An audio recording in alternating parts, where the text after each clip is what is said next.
منا کی وادی کے اندر کائنات کا ایک انوکھا باب رقم ہوتا ہے۔ یہ بھی امتحان ہے حضرت ابراہیم خلیل اللہ کا۔ اس خاندان نے قدم قدم پہ امتحان دیے۔ پہلے اولاد نہیں ہے، یہ صدمہ سہا، پھر اولاد ہوئی تو کہا وادی غیر ذی زرع میں چھوڑا۔ اللہ کا حکم مانا اور وہیں اپنی اولاد کو اور اپنی زوجہ کو چھوڑ چلے آئے، فلسطین میں آ کے آباد ہو گئے۔ فلما بلغ معہ السعی، قرآن بتاتا جب وہ چلنے کے قابل ہوئے، ایک روایت میں 7 سال 8 سال یا 9 سال عمر، بعض نے بلغہ سے بلوغت کی عمر مراد لی ہے۔ اب حکم ہوتا ہے جاؤ ملاؤ، لیکن یار میں جدہ گیا تو وہاں ایک دوست کے ہاں ٹھہرا، تو اس گھر کے اندر کھلونوں کی بوریاں تھیں، تو میں نے اس کو کہا کہ آپ یہ کوئی کاروبار کرتے ہیں؟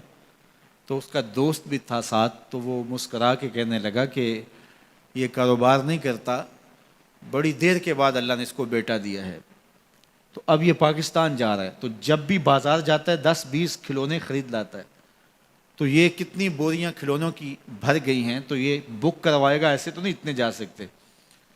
تو یار اتنے عرصے کے بعد بیٹا ہوا اور باپ ملنے جا رہا ہے، تو اس نے کھلونے جمع کیے۔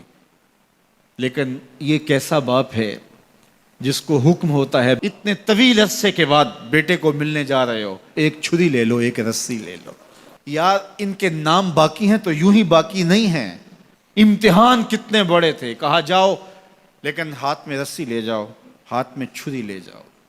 حضرت خلیل اللہ پہنچتے ہیں، اپنی زوجہ سے ملے اور کہا بیٹے کو تیار کر دو، دوست کی دعوت پہ جانا ہے۔ مانگ سجا دی جاتی ہے، بیٹے کو نئے کپڑے پہنا دیے جاتے ہیں۔ اللہ اکبر، بیٹے کو لے کر نکلے۔ یار بیٹا ان فوان شباب میں ہو، چڑھتی جوانی ہو، تو باپ دیکھ کر کے کتنا خوش ہوتا ہے، اور پھر اس کا بیٹا بھی اکلوتا ہو، اور بیٹا بھی بڑھاپے کا سہارا ہو، عصائے پیری ہو، رب سے مانگ مانگ کے لیا ہو، اور پھر بیٹا بھی وہ جس کی پیشانی میں محمد کا نور چمک رہا ہے۔ ایسا بیٹا تو چہرے کی بلائیں لینے کو جی چاہتا ہے، لیکن حضرت خلیل اللہ اللہ کے حکم پہ اس بیٹے کو ذبح کرنے کے لیے ہاتھ میں چھری اور رسی دبائے منا کی وادی کی طرف بڑھ رہے ہیں۔ شیطان نے سمجھا کہ اس سے نازک مرحلہ اس خاندان پہ نہیں آ سکتا، حضرت حاجرہ کے پاس پہنچا۔ پتہ ہے شہزادے کدھر گئے ہیں؟ کہا ان کے باپ لے گئے ہیں دوست سے ملاقات کروانے کے لیے۔ کہا نہیں، وہ ان کو ذبح کرنا چاہتے ہیں۔ کہا سوچ کے بات کر، وہ باپ ہے ذبح کرے گا؟ کبھی باپ بھی بیٹے کو ذبح کرتا ہے اور بے قصور ذبح کرے گا؟ میں جانتی ہوں کتنی آہ سحرگاہی کا نتیجہ ہے وہ بیٹا، اللہ سے کتنی رو رو کے دعائیں مانگی اور وہ فرزند ملا۔ کہا وہ اللہ کا حکم سمجھتے ہیں۔ تو حضرت حاجرہ نے کہا ظالم تو کہیں شیطان تو نہیں؟ اگر رب کا حکم ہے، میری گود میں ایک اسماعیل ہے، کاش 1000 اسماعیل ہوتا، راہ خدا میں قربان کر دیتی۔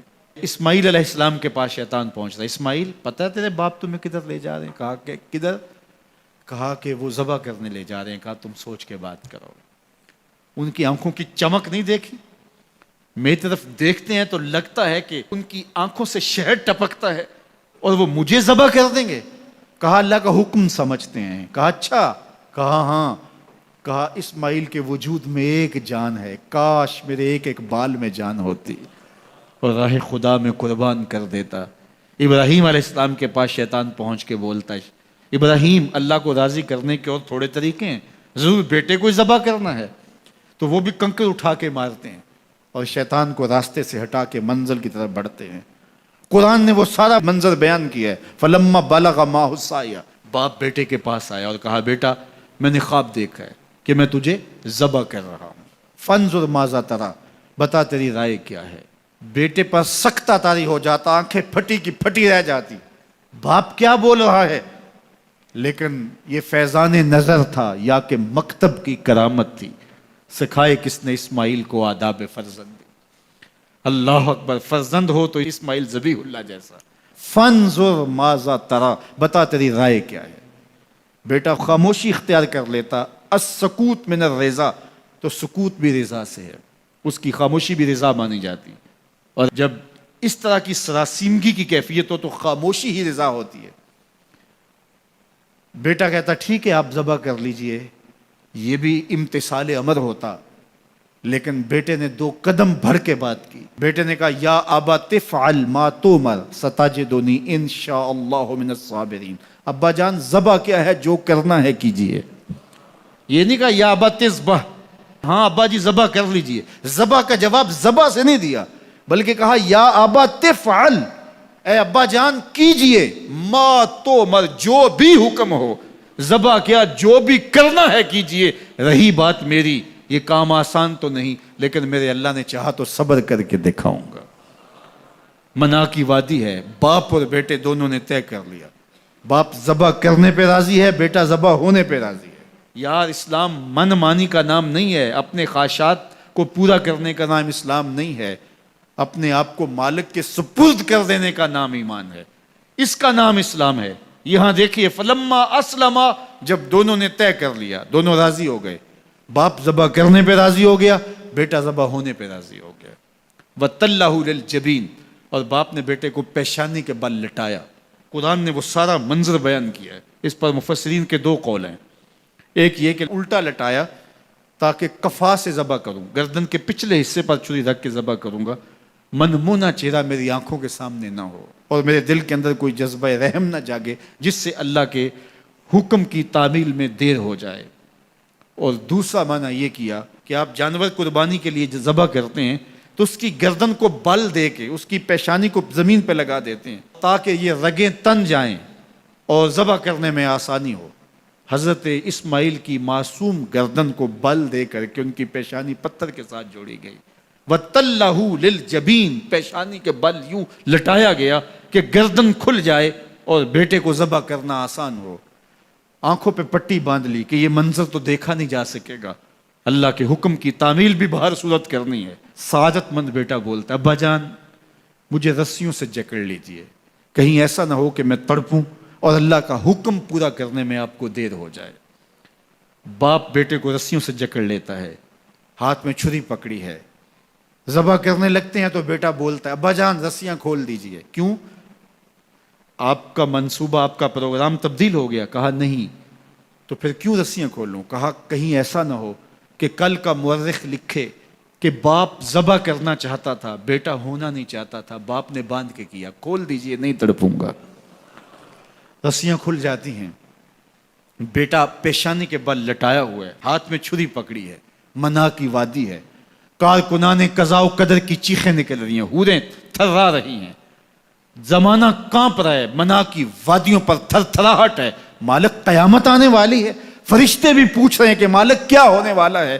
کہا تم کہتے تھے انسان کو پیدا کر رہا ہے، سجدے تو ہم کریں گے، ذرا میرے بندے کی ادا تو دیکھو، ذرا میرے بندے کا انداز محبت تو دیکھو، میری فرما برداری، انقیاد امر اور اطاعت اور امتثال امر کی مثال تو دیکھو، ذرا دیکھو میرا بندہ میرے حکم کی تعمیل کیسے کر رہا ہے. اللہ اکبر. کائنات آنکھیں جھپک رہی ہے، سورج منہ چھپا رہا ہے کہ یہ منظر دیکھا نہیں جا رہا، اور منا کی وادی تھر تھر کانپ رہی ہے کہ ایک بوڑھا باپ ہاتھ میں چھری پکڑے اپنے نونہال فرزند کو ذبح کرنا چاہ رہا ہے. عجیب منظر ہے کائنات کے اندر. حضرت ابراہیم آگے بڑھے، بیٹے کی گردن پہ چھری رکھی اور پوری قوت کے ساتھ چھری کو جنبش دی. اللہ اکبر. لیکن ایک بال بھی نہیں کٹا. پاس پڑے پتھر پر چھری کو مارا. لما تقطع یا سکین، چھری کاٹتی کیوں نہیں؟ تو چھری نے آواز دیا الخلیل یامرنی والجلیل ینہانی، خلیل مجھے کاٹنے کا کہتا ہے، رب جلیل کہتا ہے خبردار ایک بال بھی کاٹا. تو کہا چھری تیرا کام تو کاٹنا ہوتا ہے. کہا حضرت آگ کا کام بھی تو جلانا تھا، جس نے آگ کو جلانے سے روکا تھا آج اس نے مجھے کاٹنے سے روک دیا. اس کا یہ مفہوم بھی نکالا جا سکتا تھا کہ میں نے تو چھری چلا دی، اب چھری نے کچھ نہیں کیا تو میرا کیا قصور. اللہ اکبر. دوبارہ چھری تیز کی اور حلق پر چھری کی نوک رکھی اور اپنا سارا وزن ڈال دیا. گردن کٹ گئی، خون بہنے لگا اور دل میں تھا کہ اتنا بڑا کام جو میں نے کر لیا. لیکن جب پٹی کھولی تو دیکھا منظر بدلا ہوا ہے. جس کو بیٹا سمجھ کے ذبح کیا وہ بیٹا نہیں تھا، دمبا تھا. اور جبریل امین پاس کھڑے ہیں اور اسماعیل مسکرا رہے ہیں. بے ساختہ زبان سے نکلا اللہ اکبر. تو حضرت اسماعیل بولے لا الہ الا اللہ واللہ اکبر. جبریل بولے اللہ اکبر وللہ الحمد۔ اب یقین تھا کہ یہ سارا اہتمام ادھر سے، جبریل کا آنا اور دمبا پڑا ہے اور ذبح پڑا ہے اور جبریل امین موجود ہیں تو یہ یہی لے کر آئے ہوں گے، اور بیٹا مسکرا رہا ہے۔ یہ سارا منظر، یہ قرینہ حالیہ بتا رہا تھا کہ یہ سارا الوہی اہتمام ہے، رب نے قربانی قبول کر لی۔ لیکن صرف اتنا ہی نہیں ہوا کہ یہ قرینہ حالیہ آپ کو یقین دلاتا، بلکہ منا کی وادی چمکنے لگی اور وہی کے اجالوں سے پوری وادی روشن ہو گئی، اور آواز آنے لگی وَنَادَيْنَاهُ يَا إِبْرَاهِيمُ قَدْ صَدَّقْتَ الرُّؤْيَا إِنَّا كَذَلِكَ نَجْزِي الْمُحْسِنِينَ۔ یہ منظر دیکھا تو ابراہیم ابھی کوئی سوال کرتے، کسی سے پوچھتے کہ یہ کیا ہوا، اتنے میں وہی نازل ہوئی، اے ابراہیم تو نے واقعی خواب پورا کر دکھایا، اِنَّا كَذَلِكَ نَجْزِي الْمُحْسِنِينَ، ہم اپنے بندوں کو یوں ہی صلہ دیا کرتے ہیں۔ تیرے بیٹے کو ذبح نہیں کروانا تھا تیرے ہاتھوں سے، ہم نے تیرا امتحان لینا تھا، بس ابراہیم تیرا امتحان پورا ہو گیا، ہم نے تیری سنت کو اب قیامت تک کے لیے باقی رکھا، قیامت تک کے لیے باقی رکھا۔ اور پھر خود میرا رب کہتا ہے سلام علی ابراہیم، ابراہیم تیرے اوپر سلام ہو۔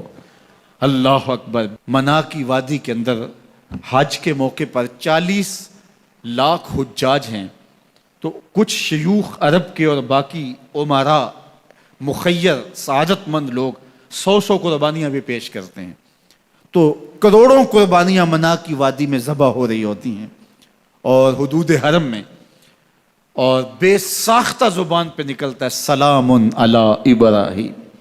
ہر سال یہ شور و غوغا ہوتا ہے کہ اس مرتبہ قربانی بہت مہنگی ہے، شاید زیادہ لوگ قربانی نہیں کر پائیں گے، لیکن جو ہی موسم قربانی کا آتا ہے گلیوں اور بازاروں کے اندر جانور گھوم رہے ہوتے ہیں اور ان کو دیکھ کے بے ساختہ زبان پہ آتا ہے سلام علی ابراہیم، ابراہیم تیرے اوپر سلام۔ تو یہ کتنا بڑا امتحان تھا، کتنی بڑی آزمائش تھی، لیکن اس آزمائش سے سرخرو نکلے، نمبر بھی پورے 100 حاصل کیے، کامیاب اور بامراد اور کامگار ہوئے۔ آج ہمیں اس سنت کو باقی رکھ کر کے ہمیں وہ یاد تازہ کی جا رہی ہے کہ میرے ایسے بندے کہ جو میرے حکم پہ اپنی سب سے عزیز چیز بھی قربان کرنے سے گریز نہیں کیا کرتے۔ ہمارے ایک بزرگ فرمایا کرتے تھے کہ ہر بندے کا ایک اسماعیل ہوتا ہے، جب تک وہ اپنے اسماعیل کی گردن پہ چھری نہیں رکھتا رب کا قرب نصیب نہیں ہوتا۔ تو جو تمہاری محبوب چیز ہے اس کو راہ خدا میں جب تک قربان کرنے کا جذبہ نہیں پاؤ گے، تب تک تمہیں وہ منزل نصیب سعادت کی نہیں ہوگی۔